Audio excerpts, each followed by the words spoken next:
Test 6. You will hear a number of different recordings, and you will have to answer questions on what you hear. There will be time for you to read the instructions and questions, and you will have a chance to check your work. All the recordings will be played once only. The test is in 4 sections. At the end of the test, you will be given 10 minutes to transfer your answers to an answer sheet. Now turn to Section 1. Section 1. You will hear a conversation between an agent from City House Services and a customer who wants to have her house cleaned. First, you have some time to look at questions 1 to 4.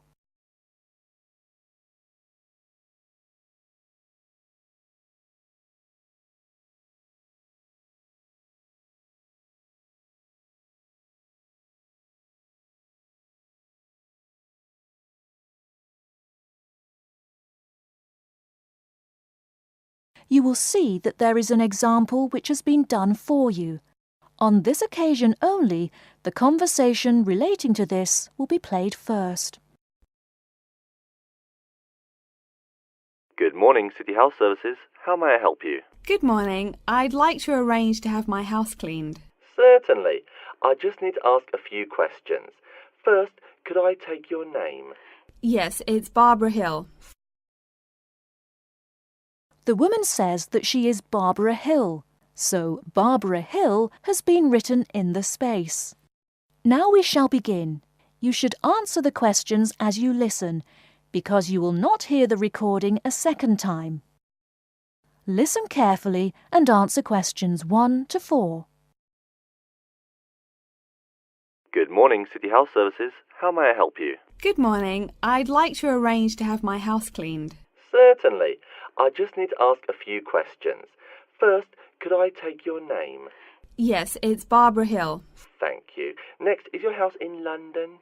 Yes, it's in Kingston in southwest London. Okay, southwest London and, what's the postcode? SW105. And what is the square footage and what rooms will be cleaning?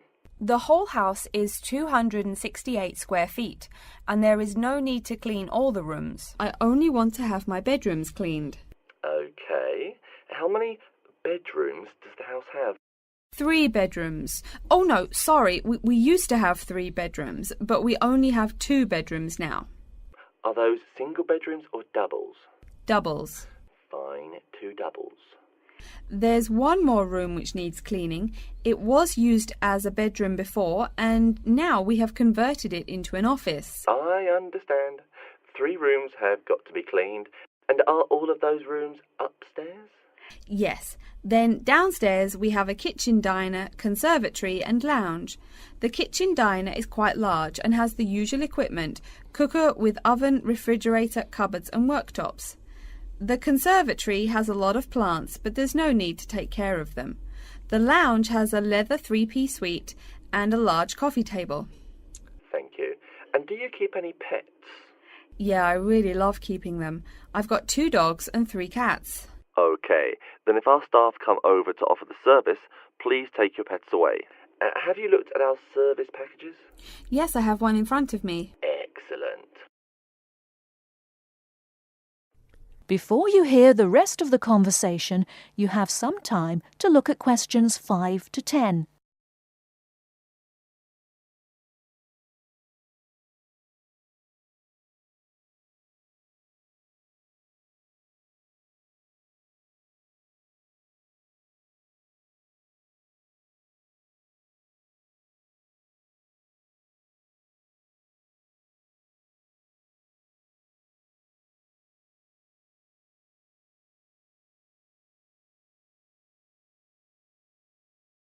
Now listen and answer questions 5 to 10.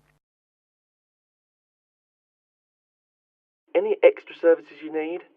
Switching bed linen, work in the garden, clean the glass in the conservatory, that kind of thing? No. Actually, replacing the bed linen, yeah, that would be good. No problem. I'll just make a note of that. How about curtains, mats and carpets? What would you like us to do with those items? The curtains. I'll have to think about that. I think we should have the carpets cleaned really well every quarter. Mats can just be done with the laundry. Of course. How about clothes? We can have our staff wash and iron them, or we can have them taken to a dry cleaner. Washing and ironing. No, just ironing. That'll be okay. Okay, fine. I know quite a bit about what you want now. I should let you know that we're located on 12 Amy's Road. That's Amyes. And we work on from Monday to Sunday except Tuesday and Wednesday. Could you let me know when is convenient for you? Next Friday. No. Oh, that's no good. My son invites his friends over in the afternoon that day. Perhaps next Thursday or next Saturday? Let me check. Okay, next Thursday. When is it convenient for us to come over and provide the service? Is it okay if we come in the morning? Or we may come in the afternoon. It depends on your schedule. I'm okay with any time. Just give me a call to let me know you're coming before you arrive. Sure we will. By the way, how long will it take for the service?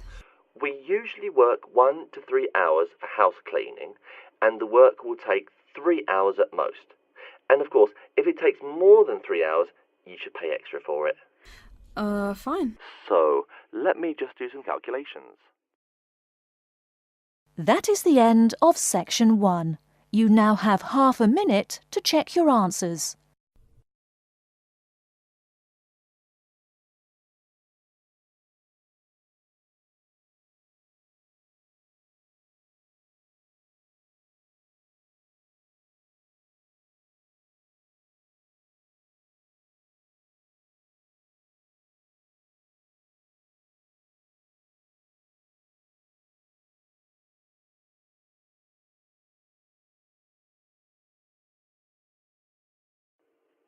Now turn to section 2. Section 2. You'll hear a talk by a security worker from Sydney Airport who is introducing the day-to-day operations of the Australian Quarantine Service. First, you have some time to look at questions 11 to 17.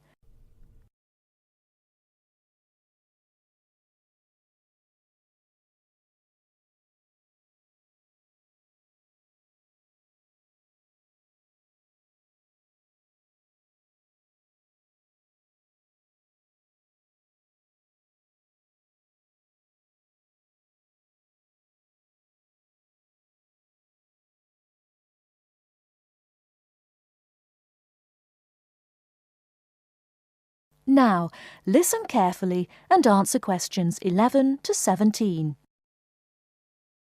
Hi everyone and welcome to Sydney Airport. Today I'll be giving you the inside information on the day-to-day operations of the Australian Quarantine Service here. We hope to provide you with a better understanding of why such heavy security regulations are necessary by educating you on how we operate and why we do the things we do. We're not here to try to persuade you to fly through Sydney Airport, though we hope you'll find your experience relatively stress-free and comfortable. First things first, our personnel. Can anyone guess how many people work at Sydney Airport? We have 200 alone working in Terminal 2. So can you guess how many in the whole airport? I heard someone say 360. That's getting closer. What? Did someone say 2,000? That's way too high. Sydney Airport actually employs 440 people. A lot, right? And about half of those employees work in security-related matters. Moving on to our not-so-human employees, let's come and see our favourite pooch, Milton. Milton is our best drug-sniffing dog on the force. He's friendly to most people. You can even come pet him at the end of our tour. Burnouts, beware though. He'll find everything. Notice that even though there are so many of us around him, Milton stays quite calm. This is the precise reason he was chosen for the job. Dogs that are chosen are not predisposed to sniff out different narcotics. That's something we teach them already. So here's a part of the airport most people never notice, the cargo transport terminal. This is where packages are shipped to and from. Normally, we ship around 4,400 packages per month. In this airport alone, over 52,000 packages were shipped in and out over the past year. We ship to and from 170 different countries. Not bad, eh? Probably it will go up to over 72,000 packages this year. And despite over 100 flights in and out of here daily, the number of lost or delayed packages is impressively low. If you send your package through here, rest assured we'll get it where it's going. Let's move on to the area most of us are familiar with, the passenger terminals. In order to be allowed into this area, you must pass through security with your ticket and, if you're travelling internationally, your passport. If you're travelling domestically, you just need a legal form of ID. If you don't have those, you will not be allowed to pass through security and board your flight. During the security scan, your carry-on items will be checked for dangerous items such as weapons, sharp objects, and liquids that exceed our specified limit. If you attempt to pass any of the prohibited items on this list posted at the entrance, you are still allowed to board the plane, but you'll be given a warning and your item will be confiscated. Don't worry, we will not arrest you for having too much shampoo in your bag or anything like that. We also search your carry-ons and parcels for any perishable items. We prohibit the transportation of local vegetation and prohibit parcels containing any insects in them. You may or may not have learnt about this in biology class, but when some plants are introduced to a new environment, they spread wildly and wipe out the current species around it. It is important to control the introduction of new plants into an ecosystem, so we must prohibit the transport of any fertile seeds. So what happens to parcels containing possibly suspicious items? It's of course something we do not take lightly here. If an object passes through the scanner that appears suspicious in any way, it is separated out for manual search by a member of our trained security personnel. If an illegal plant or simple sharp object like a pocket knife is found, it is simply disposed of in our biohazard waste containers, and the package itself is returned to the sender, or passenger if it is for a passenger flight. More serious weapons are reported to higher authorities for investigation. Before you hear the rest of the talk, you have some time to look at questions 18 to 20.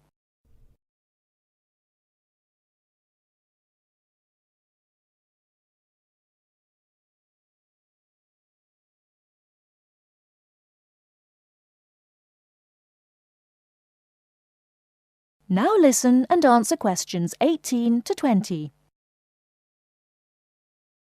As far as parcel security, the material of the parcel is important. For shipped goods, the most common material used and the most widely accepted is paper. Make sure it is packed sturdy enough with no rips or tears. We've definitely had packages rip open before due to haphazard packing. A more common problem, though, is the package labels. When an item does not make it to the right place, this is the most common reason. The label may not be in the right place or marked clearly enough. If you're receiving any items from abroad that must be declared, please remember our guidelines in order to ensure the timely delivery of your item. Make sure it is packed correctly, and we ask that you notify customs between 2 and 10 days within the item's scheduled arrival date. OK, before we move on, are there any questions? That is the end of section 2. You now have half a minute to check your answers.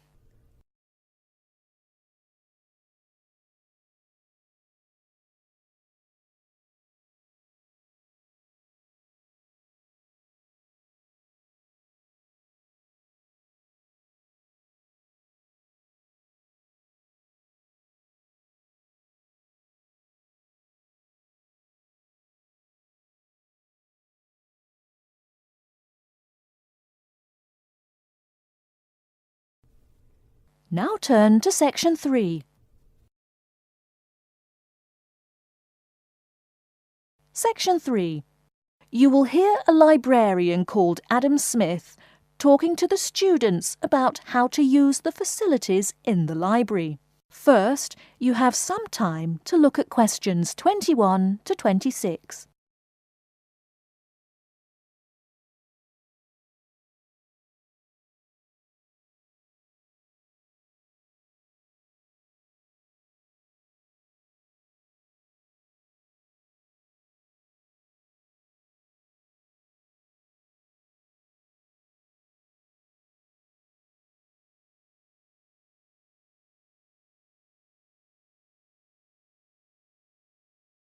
Now listen carefully and answer questions 21 to 26. Welcome. Please come in and gather over here around the tables. My name is Adam Smith, and I'm the librarian here. I'll show you around today and explain how to use these facilities. Hopefully, when I'm done with it, you'll know the ropes. And please feel free to let me know of any questions or concerns that you may have. Now we're at the gate of the library. Upon entering into the door, you'll find that the restrooms are on your left-hand side, and opposite them is a photocopy room. Many of you are wondering about the check-in and check-out process. What you have to do is go to the circulation desk, which is to the east of the photocopy room. The reading room is a really large area in the center of the library, just to the north of the circulation desk. I'm sure you won't miss it. If you're here to do research, this is where you should bring books to look through. However, if you're here to do any group projects or other interactive activities, I advise you to use one of the study rooms, which are just to the east of the reading room. Moving on to the southeast corner, we have the periodical section, just next to the study rooms. We have a collection of different newspapers and magazines in this section. You can get last week's weather reports, or all the top stories 5 years ago. Our periodicals can be traced back 20 years to the time when our school library was built. Our first question. Yes. Can we check out magazines from the library? I'm sorry, but you cannot take any periodicals out of the library.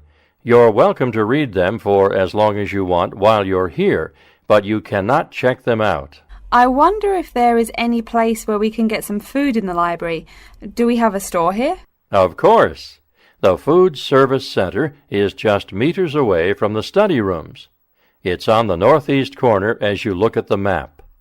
The Food Service Center offers different kinds of snacks, though it's not big. Well, moving on along to the west, you will find the Video Resource Center on your right hand. We have educational videos and documentaries, as well as major motion pictures. We ask that you pay attention to the tag on the video that you pick up, as many of our documentaries are for on-site viewing only and may not be taken out of the library. To the west of the Video Resource Center is our satellite TV station. Here we stream the news from Channel 19 for most of the day. How many channels does it have? It does have nearly 200 channels, but we generally will give top priority to channels with some big events, like presidential addresses or other breaking news. During the coverage of the presidential debate, students will take a break from studying and flock to watch it. Last, but perhaps most important, is the inquiry desk. It's just on the left-hand side when you walk into the library, so it's impossible to miss it.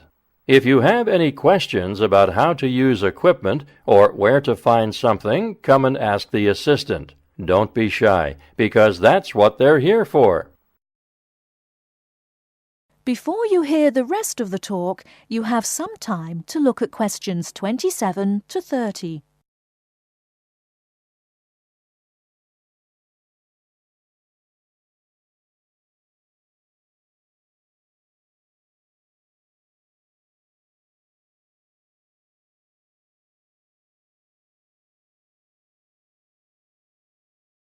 Now listen and answer questions 27 to 30. Speaking of questions, one of the questions we get asked is how to actually check out a book once a student has picked one out. If it's a fiction or non-fiction book, look for the pink and yellow checkout card inside the back cover of the book. You can also find information about the book on these cards, including its publishing date, genre, ISBN, and a log of dates it's been checked out before. Present this card to me or any library assistant, and we'll stamp it, and then the book can be kept for 3 weeks. You can find general information on a field of study by using one of our subject guides. We have them on paper here, but any of our computers will allow you to search within fields as well. What if the library doesn't have a resource we're looking for? Great question. I'm going to address that. Our library is a network with a number of other universities in the area. So if there is something you're looking for and it's available somewhere in the area, we'll be able to get it for you. However, there are universities which are not part of the network, so we do not share resources with them. If you want more information about the library and its resources, you'll find it in a labeled blue folder on my desk in the Enquiry section.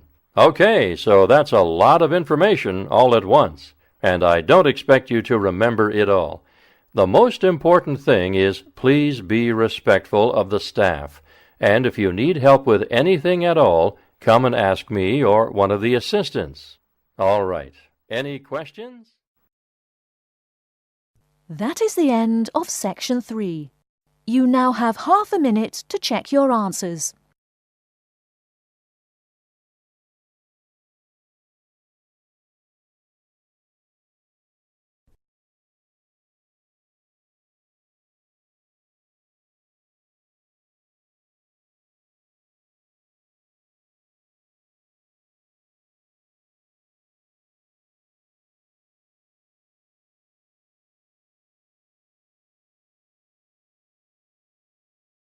Now turn to Section 4. Section 4. You will hear a lecture about Crocodylus niloticus and its living habits. First, you have some time to look at questions 31 to 40.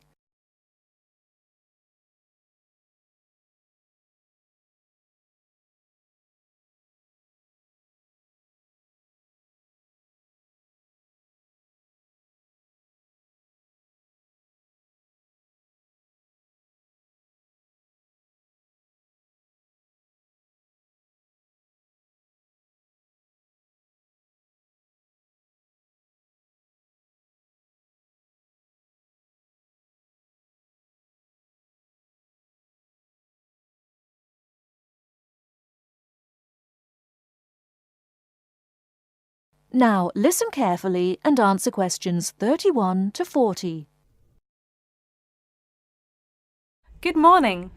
Today we will continue our study of Crocodylus niloticus by talking about its living habits. We've already discussed the evolutionary attributes that set it apart from its crocodile relatives. Does everyone remember that? Yes, it has an extremely narrow snout and 3 or 4 rows of protective scales on its back, as compared to 2 rows on other members of the Crocodylus genus. Let's take a look at how these carnivorous man-eaters live, where they live, and finally, whether they really deserve their vicious reputation. To start, I'd like to address a great question posed to me by a student during yesterday's office hours. We talked about the distribution of crocodiles in Africa and saw that they are highly concentrated in the south and west of the continent. This student noticed that on the map displaying the distribution of crocodiles across Africa, there were no crocodiles in the northern region, and found no mention in the literature of the existence of crocodiles in the north of Africa. Why might there be no crocodiles in North Africa? Let's save this question for later in the lecture. To find out more about the social habits of the African crocodile, one researcher named Tara Shine of the University of Ulster in Northern Ireland conducted a survey of the wetlands in Mauritania and received reports of 46 crocodiles living in one group, or float as we say when referring to crocodiles, though the usual number is a little less than half of that. In general, crocodiles are more highly concentrated in wet subtropical environments near bodies of water and rich vegetation. While South American crocodiles thrive in cool rainforests, the African crocodile is more equipped for heat. Though they can survive at the hot temperatures found in some deserts, they are not equipped to handle dry climates and thus cannot survive in places like the Sahara Desert of North Africa. As cold-blooded animals, crocodiles' core temperatures fluctuate from their average of 38 degrees Celsius as external conditions change. Thus, they need to avoid extreme temperatures. Others live an underwater life, keeping a body temperature close to that of the water. As their own unique method of regulating their body temperatures, some African crocodiles have made dens by digging holes in the ground to provide themselves with a cool, dark place to retreat from the hot African sun. Speaking of the hot African sun, let's go back to the question asked at the beginning of the lecture. We know that there used to be crocodiles in northern Africa, yet today there are none. What are some possible explanations for this? Some students have suggested that the African crocodile has evolved from a desert creature into a wetland creature, thus causing them to migrate south for more appropriate conditions. Others presume that the crocodile was hunted out of northern Africa by a fiercer predator. While these are intelligent guesses, the real story is a little bit different. The key to this migration is that the Sahara Desert did not always cover the north of Africa. About 8,000 years ago, the land was fertile wetlands, perfect for breeding crocodiles. Over time, though, the area dried out and the wetland slowly turned to desert, leading the African crocodile to migrate south to the marshlands they call home today. Some crocodiles did, however, adapt to living in dry conditions. In Mauritania, some crocodiles have learned to survive in an area where they can go up to 8 months with no water, by spending the driest of times in what's called a torpor, or short period of hibernation.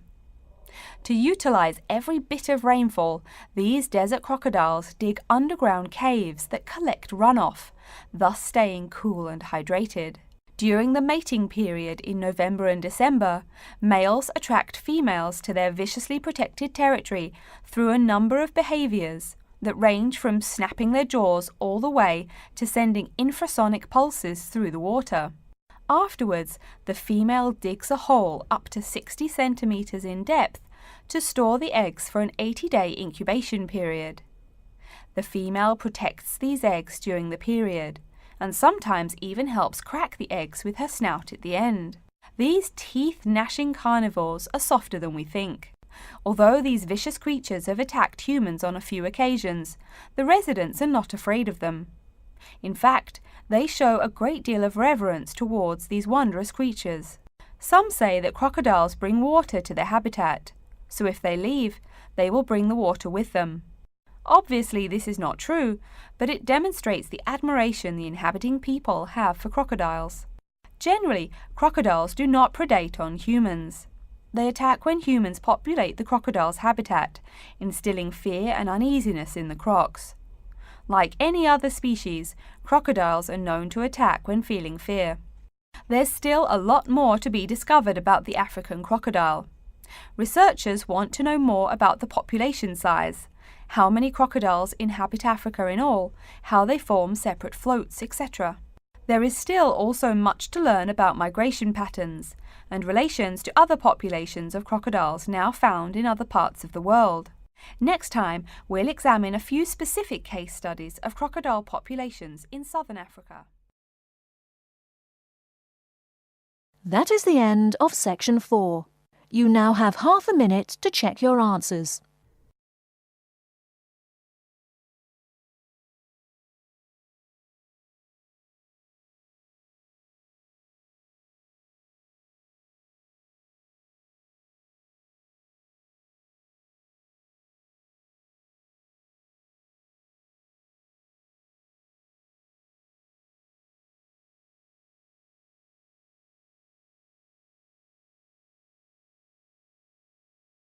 That is the end of the listening test.